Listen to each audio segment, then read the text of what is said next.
Oke, luar biasa? Yes, yes, yes ya. Oke, ya tadi saya sekilas waktu sebelum pujian tadi ya. Saya sekilas ada foto saya gitu ya. Itu mungkin berapa abad yang lalu ya. Mungkin 10-15 tahun yang lalu gitu ya. Dan itu yang foto Ren ya Ren. Waktu itu masih kuliah semester 1 kalau nggak salah ya. Kalau sekarang semester 12. Oke ya. Oke, it's okay. Ya, 60 tahun. Papi, luar biasa. Tepuk tangan buat papi kita dong. Teman-teman. Ya. 60 tahun. Berarti 20 tahun lalu seusia saya Pak sekarang. Berarti saya 20 tahun. Teman-teman. Di sini ada yang 20 tahun. Angkat tangannya. Mana, ada enggak? 20 tahun. Enggak, kalau di sini kelihatannya 30 tahun ke atas ya. Saya tanya sebelah sini. Pasti ada, mungkin ada yang 20 tahun. Nah, itu pertama kalinya saya masuk gereja sini ya. Jadi papi seusia saya baru masuk gereja sini. Ya. Kalau diingat-ingat waktunya sampai hari ini, karena saya 40 plus 1 ya, 41 tahun. Itu luar biasa. Gitu ya. Dan saya melihat foto saya tadi gitu ya. Ternyata saya bertumbuh gitu ya. Tapi badan saya yang bertumbuh. Ya. Tapi apakah pertanyaannya semakin bertambahnya usia kita, Bapak Ibu melihat apakah ada pertumbuhan rohani dalam kehidupan Bapak Ibu? Bukan cuma sekedar bertambah tua. Bertambah tua itu pasti. Setuju dengan saya. Tapi pertanyaan bertumbuh di dalam pengenalan iman akan Tuhan. Apakah itu ada dalam diri kita? Setiap kita punya fase kehidupan. 20 tahun, 30 tahun, 40 tahun. Bahkan Bapak Ibu yang hari-hari ini ya, di dewasa. Pertanyaannya, selama kita mengiring Tuhan, apakah kita berhasil berbuah dan juga berdampak dalam kehidupan kita? Saat saya menyiapkan firman Tuhan ini beberapa hari ini gitu ya. Saya berpikir, ya, apakah saya berbuah dan berdampak dalam kehidupan saya? Ya.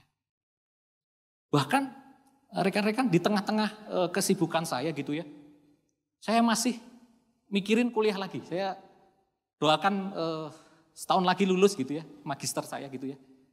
Saya ingin berbuah lebih banyak, saya ingin berdampak lebih banyak. Ya. Kadang saya kuliah di kereta gitu ya, kadang saya kuliah selesai baru malam hari gitu ya. Sering saya ngomong sama istri saya, sayang, saya ini ya kerja, ya kan, cari uang, tapi juga yang mencintaimu. Gitu ya, ya, gitu ya. Nah, kita akan lihat konteks di perjanjian lama rekan-rekan, Bapak Ibu Saudara semuanya, berbuah dan berdampak, gitu ya. Next, kita ke slide-nya, ini dia. Pada awalnya Tuhan memberikan identitas kepada manusia. Apa identitasnya? Yaitu bahwa setiap saudara dan saya diciptakan apa? Serupa dan segambar dengan Dia, dengan Tuhan. Dan segambar dengan Dia, Tuhan menjadi sumber identitas kita. Bisa bayangkan? Tuhan punya konsep bahwa kita semuanya memiliki atribut Tuhan.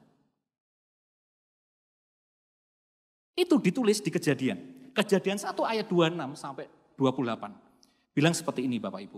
Firman Tuhan, berfirmanlah Allah, baiklah kita menjadikan manusia menurut apa? Gambar dan rupa kita. Imago Dei, duplikasi Bapak Ibu. Ya, kata sederhananya apa? Kita itu diduplikasi, dikloning. Ya, agar apa? Serupa dan segambar dengan Dia. Supaya mereka berkuasa atas apa? Ikan-ikan di laut dan burung-burung di udara dan atas ternak dan atas seluruh bumi dan atas segala binatang melata yang merayap di bumi. Ini konsep berdampak. Ini konsep memberikan pengaruh. 27. Maka Allah menciptakan manusia itu apa? Menurut gambarnya. Menurut gambar Allah diciptakannya dia laki-laki dan perempuan diciptakannya mereka. Setara. 28. Allah apa? Bahkan apa? Memberkati. Ya. Allah memberkati apa? Ciptaannya. Allah memberkati mereka, lalu Allah berfirman kepada mereka. Beranak cuculah dan bertambah banyak. Penuhilah bumi dan takutkanlah itu. Berkuasalah atas ikan-ikan di laut dan burung-burung di udara dan atas segala binatang yang merayap di bumi. Jelas konsep Tuhan dalam kehidupan kita adalah kita harus berbuah, berdampak dan jadi berkat. Tuhan tidak menciptakan kita ala kadarnya. Ya sudah, kita hidup dari kecil bertumbuh, makan, minum, menikah, punya anak, selesai. Enggak. Tuhan punya clear konsep jelas. Semua atribut Tuhan diberikan kepada kita. Untuk kita apa? Berbuah. Dan berdampak dalam kehidupan kita. Apakah kita hadir hanya jadi pelengkap dalam kehidupan kita? Apakah kita hadir hanya jadi mediocre dalam kehidupan kita? Orang yang biasa-biasa saja. Yang enggak memberikan pengaruh terhadap dunia ini. Memberi pengaruh kepada orang-orang di sekitar kita. Saya sering ngomong sama anak muda gini. Kalau orang tuamu tidak punya nama besar, besarkan nama orang tuamu lewat nama besarmu. Setuju dengan saya anak muda? Enggak peduli masalahmu, no problem. Besarkan, banggakan orang tuamu dengan namamu. Enggak masalah. Jatuh, bangkit. Tuhan tetap punya konsep yang sama dalam hidupmu. Tuhan tidak pernah putus konsep dengan kehidupan kita. Konsep Tuhan selalu jelas. Berbuah dan berdampak dalam hidupmu. Kita tidak numpang lewat di kehidupan ini. Kita hadir untuk memenuhi panggilan Tuhan dalam kehidupan kita. Amin Bapak Ibu. Oke, next kita dibuka di 2 Timotius 3 ayat 1 sampai 4. Ini ada sebuah gap di mana di Kejadian Tuhan sudah punya konsep. Tapi dengan hadirnya manusia dan jatuh dalam dosa, apa yang terjadi Bapak Ibu? Di 2 Timotius 3 ayat 1 sampai 4. Ketahuilah bahwa pada hari-hari terakhir akan ada masa yang sukar. Manusia akan apa? Mencintai dirinya sendiri. Dan menjadi hamba uang. Mereka akan membual dan menyombongkan diri. Mereka akan menjadi pemfitnah. Mereka akan memberontak terhadap orang tua dan tidak tahu berterima kasih. Tidak mempedulikan agama bahkan. Tidak tahu mengasihi. Tidak mau berdamai. Suka menjelekkan orang. Tidak suka mengkang diri. Garang. Tidak suka yang baik. Suka mengkhianat. Tidak berpikir panjang. Berlagak tahu. Lebih menuruti hawa nafsu daripada menurut Allah. Wih, ada sebuah gap yang jauh Bapak Ibu. Dari konsep Allah sampai pada Paulus menulis suratnya kepada Timotius. Karena dia melihat apa yang divisikan Allah melenceng dalam kehidupan umat manusia. Dia menginformasikan. Dia menulis surat ini kepada Timotius. Zaman Timotius tidak jauh ternyata dengan zaman kita. Benar apa benar? Bahkan mungkin sangat parah Bapak Ibu. Hari ini kita bersama Gen Z. Di sini ada yang milenial. Ada yang generasi boomers, baby boomers, kelahiran 60, 65. Ya. Kompleksitas yang sangat tinggi di mana kita bergaul. Ya. Bagaimana kita saling mempengaruhi. Dan lain sebagainya. Menarik Bapak Ibu. Inilah yang mau saya sampaikan Bapak Ibu. Bahwa gap ini gak boleh terjadi. Makin lama apa yang disampaikan Timotius. Ini terus berulang-ulang di setiap generasi dan generasi. Maka makin lama, kalau kita nggak ngerti konsep Tuhan, itu akan jadi biasa. Kebohongan yang diulang-ulang, dia akan jadi kebenaran. Saya ulangi ya. Kebohongan yang diulang-ulang, dia makin lama akan jadi kebenaran. Kenapa? Orang taunya itu kebenaran. Bisa bayangkan sebuah kebohongan jadi kebenaran. Kebenarannya hilang. Kan bahaya kan, Bapak Ibu. Nah, minggu yang lalu, dan tema bulan ini keren banget. Dimulai dari saya. Katakan kepada dirimu sendiri, dimulai dari saya. Oke, slide berikutnya. Setiap perubahan itu datangnya dari diri sendiri. Saya ulangi ya. Setiap perubahan itu datangnya dari sendiri. Kira-kira Bapak Ibu mau mengubah dirinya, yang mungkin Bapak Ibu ada di 2 Timotius 3 ayat 1-4. Tidak tahu berterima kasih. Ya. Suka menjelekkan orang. Bukan di depan orang maksudnya ya. Di belakang orang gitu ya. Ya di depannya baik-baik. Tidak dapat mengekang diri ya. Pengendaliannya kurang. Garang ya. Tidak suka yang baik. Ya. Garang itu bukan karena berkumis ya kan. Berkumis itu kamu jadi garang. Gitu. Enggak. Ya. Suka marah-marah ya. Suka berkhianat. Ya.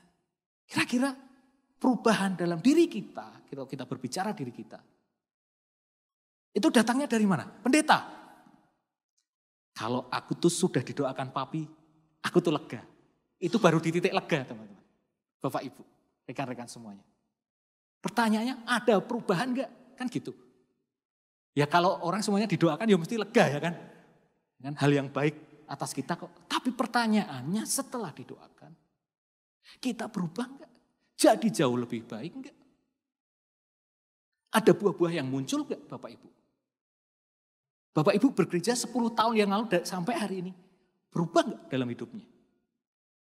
Atau 10 tahun ini Bapak Ibu, aku tetap rajin ke gereja. Tapi hidupku ya gini. Dan masalahnya adalah kita menyalahkan orang lain. Kita menyalahkan orang tua kita. Oh, ini gara-gara pendeta aku sih gak pernah mengunjungi aku. Lah, ini pendeta aku sih gak pernah. Perubahan itu datangnya dari diri sendiri. Orang di sekitar kita itu support system kita. Gak ada perubahan yang dari luar. Perubahan itu selalu datangnya dari dalam keluar. Bukan dari luar ke dalam. Sehebat-hebatnya orang di sekitar kita. Kalau kita nggak mau merubah diri kita. Bisa dibayangkan apa yang terjadi. Next slide. Salah satu ciri pertumbuhan iman yang sehat adalah kesediaan untuk dibersihkan. Siapa yang di sini bersedia dibersihkan oleh Tuhan? Angkat tangannya. Terima kasih. Kita harus mau. Ya, saya tadi minta Viandra. Viandra, ambilin sapu Vi, sama Ekra, sini Vi. Oke ya, ini ya. Ini Viandra gak tak suruh bersih-bersih ya Bapak Ibu. Enggak ya. Makasih ya Vi. Ini pasti tadi cari di pasar ya. Oke ya. Bersedia dibersihkan ya. Oke. Ini tak taruh sini aja sih sebenarnya. Ya, salah satu ciri pertumbuhan iman yang sehat adalah kesediaan untuk dibersihkan. Bayangkan kita ini adalah rumah Bapak Ibu. Ini Ibu suka bersih-bersih ya kan? Di sini Ibu suka bersih-bersih? Oh, Bapak-bapak ya, Bapak juga suka bersih-bersih. Ya, oke ya. Oke ya. Suka bersih-bersih, Bapak Ibu, ya. Rumah kita selalu diisi dengan kotoran hidup kita. Marah. Ya toh, di rumah ya toh. Diri kita ini rumah, tempat kediaman Tuhan, benar gak? Menjelek-jelekkan orang. Apalagi, sebutin aja Bapak Ibu. Iri kepada orang, lebih sukses. Ya. Apalagi Bapak Ibu, sebutkan, ayo. Khawatir, sombong. Ini tisunya bukan buat keringat saya ya, ini pokoknya macam-macam lah ya. Minder dan lain sebagainya. Bisa bayangkan Bapak Ibu, dalam diri kita banyak kotoran. Dalam rumah Tuhan yaitu kita itu banyak kotoran. Tapi suruh orang lain bersihin. Siapa yang seharusnya bersihin? Diri sendiri. Benar gak? Siapa yang punya kita? Kita. Apa yang harus kita lakukan Bapak Ibu? Mulai bersih-bersih dong. Ya. Ini saya khotbah juga nyapu ya. Saya harus bersihin diri saya sendiri. Bukan rumah orang lain. Bukan rumah orang lain. Saya harus bersihin diri saya sendiri.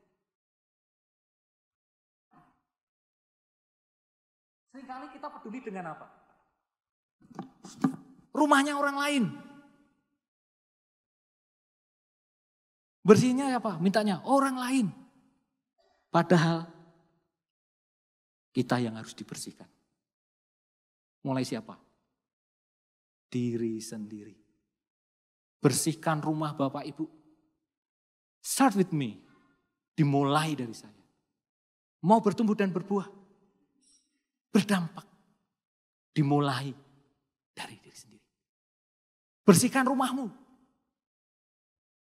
Ya, jagalah kebersihan Bapak Ibu. Saya yakin Bapak Ibu, sesederhananya rumah kita. Kita mau rumah kita dipandang baik oleh orang lain. Bukan rumah tetangga. Bukan membersihkan rumahnya orang lain. Tapi rumahmu sendirilah yang dibersihkan. Agar saat engkau, kita semuanya melihat orang lain, itu hatinya bersih. Orang lain akan melihat, oh iya ya, waktu aku berkunjung ke rumahnya Pak Fandi. Orang tamunya wangi, bersih. Orang akan nyaman. Kenapa sih kita sering iri kepada orang lain? Dengki kepada orang lain? Jangan-jangan cara pandangmu yang salah. Rumahmu kotor. Harus dibersihkan. Harus dibersihkan. Yohanes 15 ayat 1 sampai 4.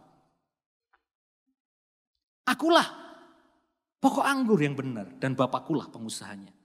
Setiap ranting padaku yang tidak berbuah dipotongnya dan setiap ranting yang berbuah dibersihkannya supaya ia lebih apa? Banyak berbuah. Dibersihkan supaya banyak berbuah. Bukan ngurusi rumahnya orang. Dirimu dibersihkan. Tuhan, aku mau dibersihkan. Mulai dari aku. Biar apa? Banyak buahnya. Kamu memang sudah bersih karena firman yang telah kukatakan kepadamu. Tinggallah di dalam aku dan aku tinggal di dalam. Sama seperti ranting tidak dapat berbuah dari dirinya sendiri kalau ia tidak tinggal pada pokok anggur. Demikian juga kamu tidak berbuah jikalau kamu tidak tinggal di dalam aku. Minta kepada Tuhan yang empunya. Tuhan, aku mau mengalami proses. Dimulai dari aku. Ini kan rumah bait Allah. Tuhan, aku mau proses diriku. Bersihkan diriku. Lewati prosesnya. Dibersihkan. Kalau di rumahnya ada kerak-kerak. Ya kadang pakai pisau. Biar bersih keraknya. Sama Bapak Ibu. Kadang ada hal di dalam diri kita itu yang membandel. Membuat kita enggak berbuah. Susah untuk berbuah lebih lagi. Mungkin berbuah sih, tapi enggak banyak. Tuhan katakan apa? Ia lebih banyak, supaya ia lebih banyak berbuah. Kita lanjutkan. Bersedia dibersihkan. Dalam teks kita ada dua istilah yang dipakai. Ya. Dipotong dan dibersihkan. Ya, kita balik dulu, dibersihkan. Ibarat tanaman tidak cukup ranting hanya menempel kepada batang saja. Tidak cukup pula hanya mengandalkan banyaknya pasokan makanan yang dapat diserap pohon itu. Bapak Ibu. Dibersihkan. Bersediakah kita dibersihkan? Bersedia Bapak Ibu? Asik. Ya. Membersihkan ranting yang berbuah tuh. Ya, ingat ya. Saya tuh lihat kadang bapak saya main ke rumah gitu ya. Walaupun tanaman saya sedikit di rumah gitu ya. Kadang itu daun-daunnya itu dibersihin. Gitu ya. Ini ngapain ya? Bapakku ini datang gitu ya, kadang bersihin taman yang kecil itu. Terus kadang tanamannya dibersihin gitu ya. Ternyata bukan cuma estetika. Ya, kadang ada hama-hama yang menempel di daun. Makanya daunnya dibersihkan. Sama kehidupan kita. Tuhan mau kita itu bersih. Bersih dulu dari kita. Ya. Membersihkan ranting yang berbuah. Apa yang dibersihkan? Yang dibersihkan adalah daun-daunnya. Setiap cabang yang berbuah dikurangi bahkan apa? Dikurangi daunnya. Dikurangi daunnya. Begitu telitinya Tuhan membersihkan kita Bapak Ibu. Begitu detailnya. Kalau kita bersedia dibersihkan. Tuhan itu akan korek-korek. Oh ini cabang. Yang harus dipotong dikit. Dibersihkan. Dan berbuah. Luar biasa Tuhan kita ini. Biar kita tinggal di dalamnya.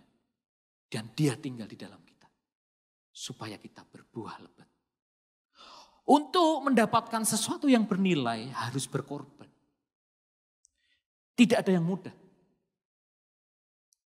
Mudah tidak masuk ke kehidupan dewasa. Kehidupan dewasa itu tidak mudah. Tuhan tidak mau kita hanya bertumbuh. Bertambah umur. Tapi Tuhan pengen kita mature. Dewasa. Kekristenan yang dewasa Bapak Ibu. Bukan hanya kekristenan yang dimana kita 10 tahun, 15 tahun, 20 tahun menjadi orang yang sama. Tuhan menginginkan buah yang lebih lagi, buah yang ranum lagi, buah yang manis lagi dalam kehidupan kita. Yang kedua, dipotong. Tanaman anggur tidak semuanya rantingnya berbuah. Tapi ranting yang tidak berbuah itu pun ternyata menyerap yang seharusnya diterima. Makanya dipotong yang gak berbuah. Bagian-bagian agar apa? Memaksimalkan ranting-ranting yang lain. Itu berbicara apa? Tuhan ingin memaksimalkan hal-hal dari kita yang belum maksimal.